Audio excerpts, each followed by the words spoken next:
I'm Lottie Dexter, I'm 24 years old, and I founded a campaign called the Million Jobs Campaign, which is a pressure group for the young unemployed. So today we found out that the unemployment rate for young people has actually dropped. It's continuing to fall, and I think the danger is that politicians switch off from the issue and they see it as a good headline rather than a bad headline.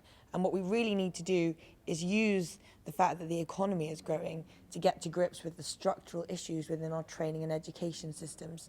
So I think they need to take the boom times and kind of reform apprenticeships so that we have much more employer engagement. I also think they need to look at the tax and national insurance systems so that there are incentives for employers to hire young people so that they're not such a risk to take on. So extend the national insurance exemption for 21s to all of those under 25. I also think they should look at the tax system for young people, so raising the threshold specifically for young people. So when they leave university or they get their first job, they have more money to save, pay back their debts and save up for a house. I think firstly, young people should be a top priority for every political party campaigning for 2015. There's no doubt about that. In the manifesto, jobs should be the issue because that is the number one priority for all young people.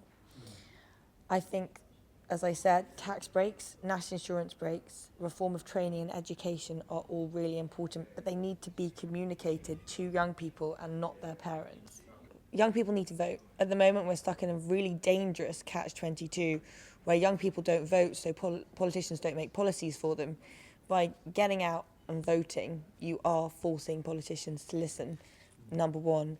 Secondly, I think policymakers can do a lot more bringing young people into the policy making, but also I think bringing young people into the policy making, but also how they communicate that. So how they approach young people, and that's through social media, but through a much more informal style of social media than we see politicians using at the moment.